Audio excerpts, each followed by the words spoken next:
What just happened? We've booked and got our tickets to London, our plane tickets. So we're leaving the 17th of May and getting back the 24th of May.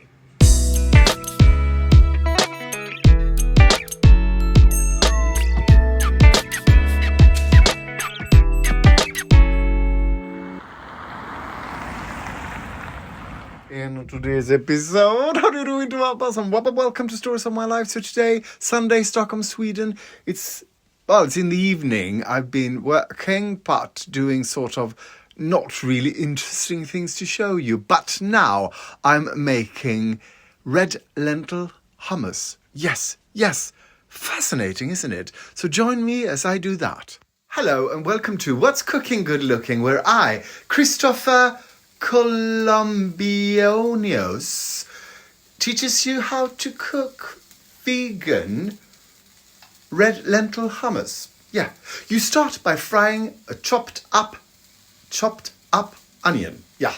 So this is the onion that I fried in some olive oil, and now I will add 1 teaspoon of ground cumin and also ground coriander. 1 teaspoon. Yes. Let's put it in here. And let's sort of do like that. Then you add 3 deciliters of dry red lentils and 5 deciliters of water. Now this is supposed to simmer for 20 minutes, so let's set the alarm. I'm following a recipe in this magazine here.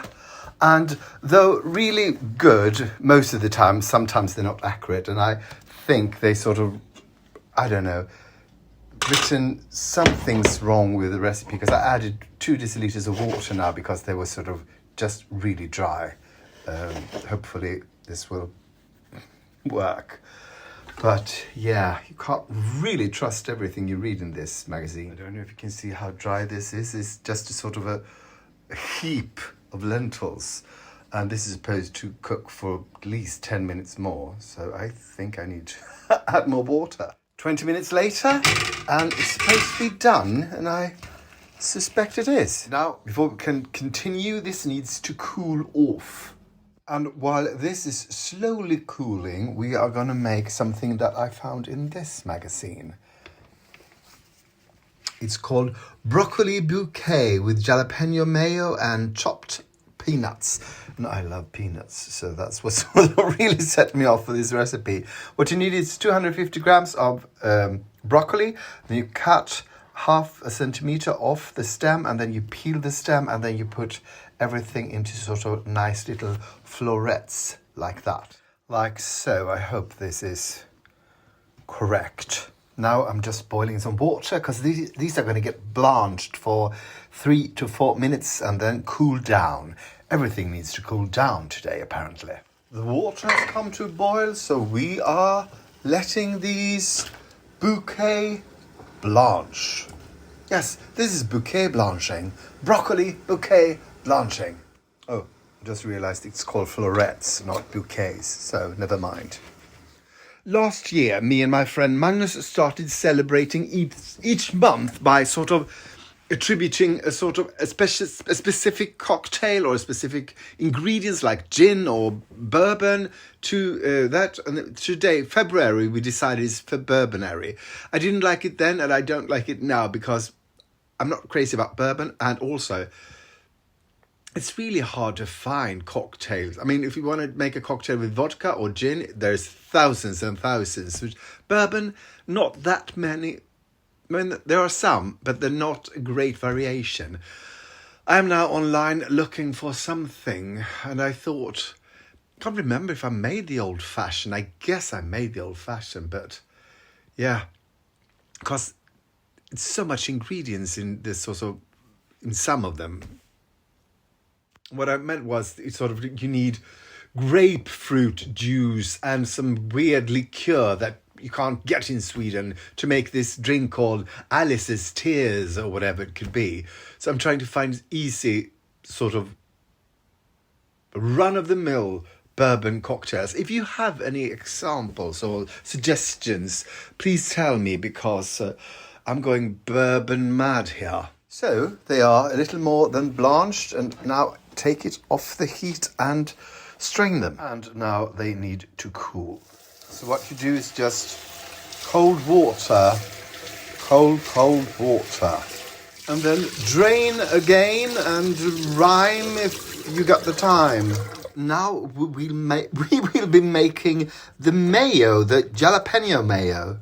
That is essential to this dish. So for this you will be needing 1 tablespoon of finely chopped jalapeno.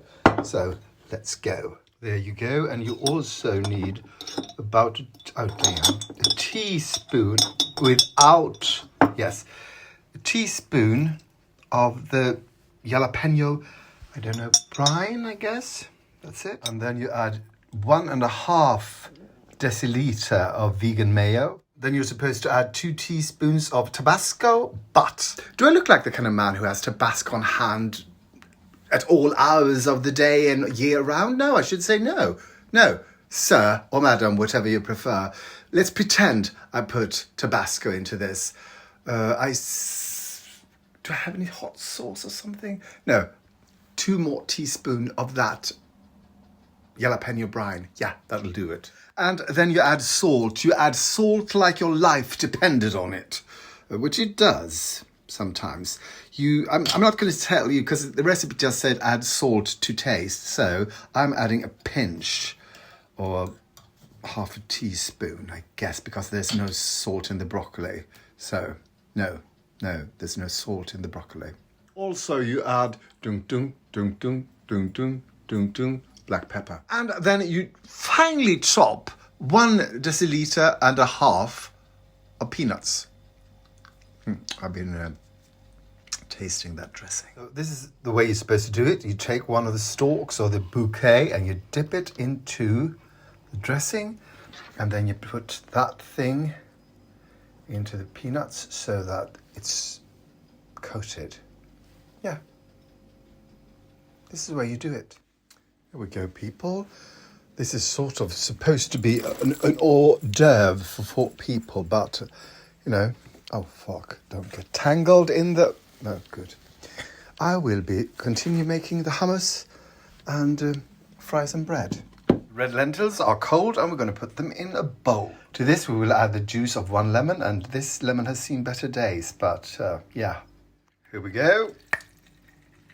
We will also be adding 2 tablespoons of olive oil, and this one is from Sicily. I got it from my friend Ulf, who went there on a vacation. To this, the recipe said a pot of baby spinach, but I'd never seen spinach in a pot, so a small bag will do.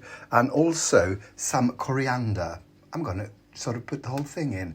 Not this much, obviously. And now it's time for your handheld mixer that makes a funny noise. Listen to this.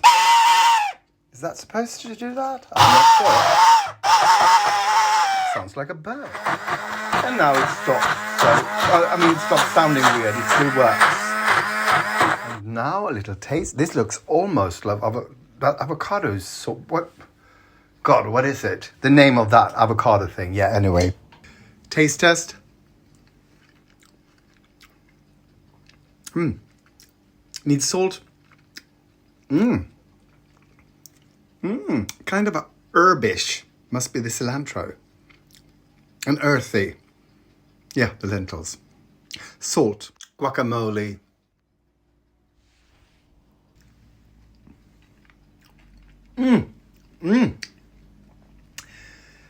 My favorite thing is salt, turns out. As soon as you add salt to stuff tastes fantastical. Now, people, I will fry some bread and then it's bon appetit.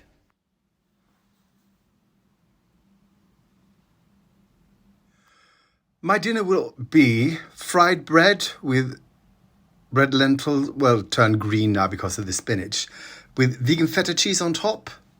I'm going to show you, wait. So this is my vegan dinner. Fried bread with that green, suddenly red lentil hummus with vegan feta cheese on top and a lot of black pepper. I'm suddenly craving black pepper.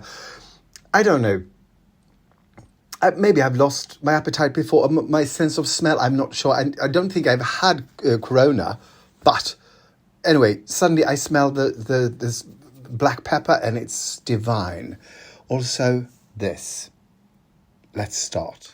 Also, here is a tip when you're frying bread. If bread is sort of stale and you start frying it in, some oil, you put some maybe a teaspoon of water into the frying pan and cover it. That way the bread will go it will be toasted, but it will also absorb all the water that will sort of evaporate and turn it fresh. So let's start eating. Here's, a good chunk.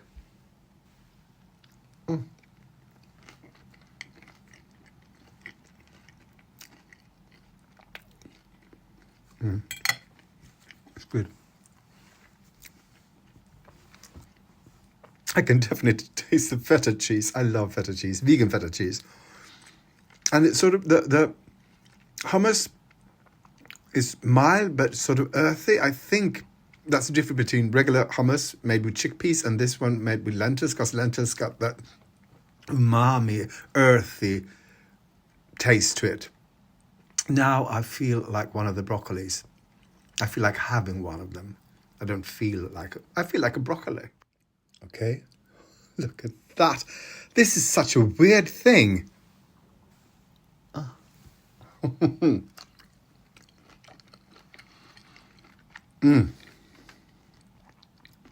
It's a weird and lovely thing.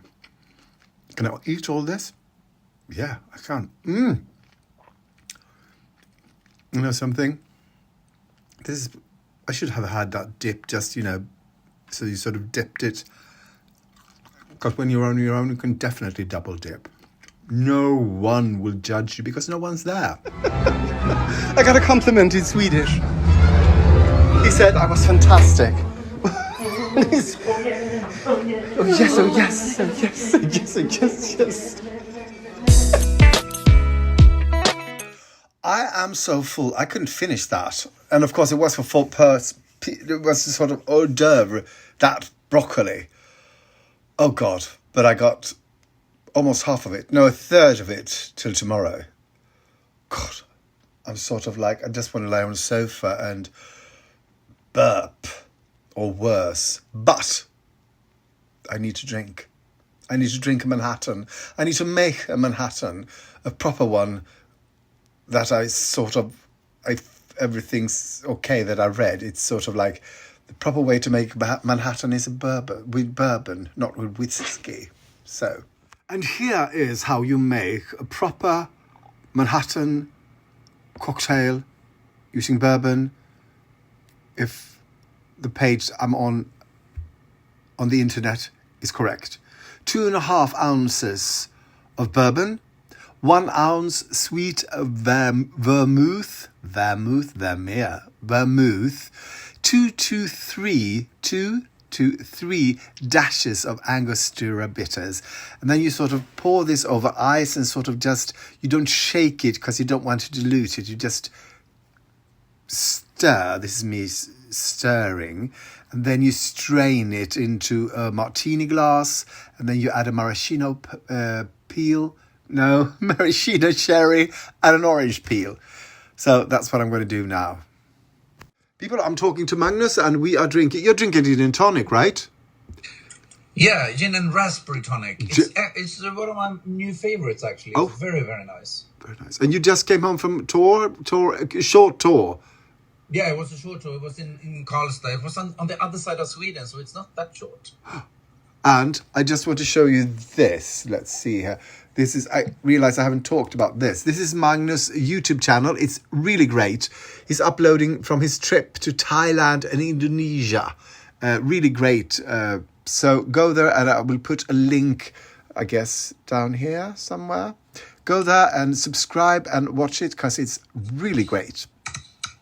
What just happened? We've booked and got our tickets to London, our plane tickets. So we're leaving the 17th of May and getting back the 24th of May.